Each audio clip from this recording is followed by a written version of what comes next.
Bienvenue à tous dans cette nouvelle vidéo. On se retrouve pour la première analyse de ce samedi 23 avril 2022 sur les Pokémon de la deuxième génération. Aujourd'hui, nous avons trois analyses à faire. On approche de la fin du mois.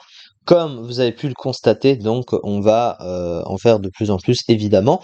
On approche petit à petit de la fin, mais il nous reste des analyses à faire, vous vous en doutez.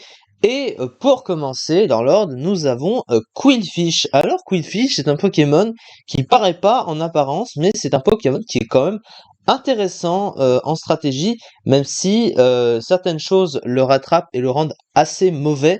Mais on va en parler évidemment. Alors déjà, pour commencer, il a un double type eau et poison. Eau et poison, c'est un type que l'on connaît avec un des meilleurs Pokémon du jeu, Prédastérie, évidemment, mais il y a aussi Tentacruel, qui est plutôt bon, même s'il est un tiers en dessous. Eau et Poison, c'est un type qui est excellent, aussi bien sur le plan défensif que sur le plan offensif. Pourquoi? Parce que défensivement, il a pas moins de 8 résistances, donc c'est un des meilleurs double types défensifs du jeu de très très loin, avec des résistances qui sont extrêmement utiles au type combat et au type feu, ce qui fait qu'il se combotte très bien avec les types acier, parce que c'est deux des trois meilleurs types de coverage pour passer les Pokémon de type acier, évidemment. Il a également avec ça, déjà depuis la 6ème génération, la résistance au type fée très importante, sachant que le type poison est super efficace dessus aussi.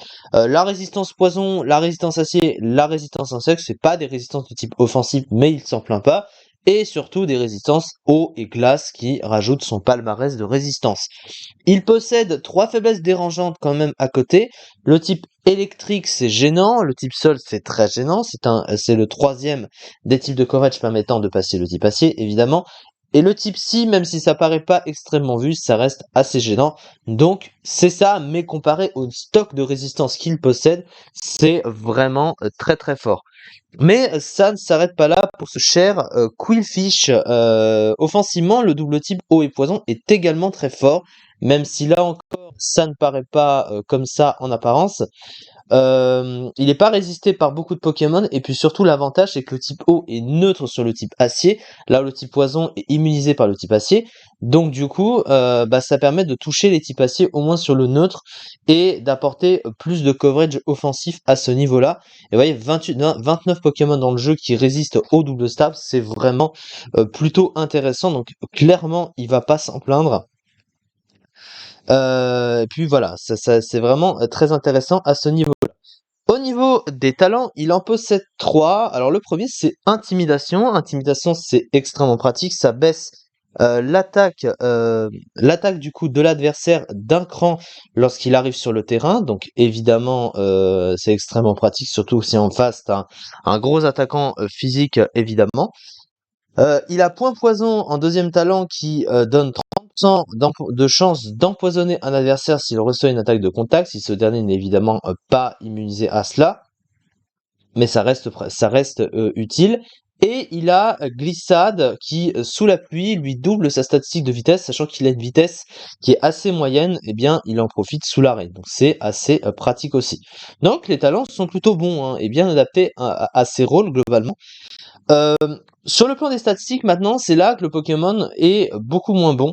Et ça se voit assez largement. Alors, il a une attaque de 95. Alors, 95, c'est correct, mais pour un Pokémon qui est orienté offensif, c'est pas ouf, clairement.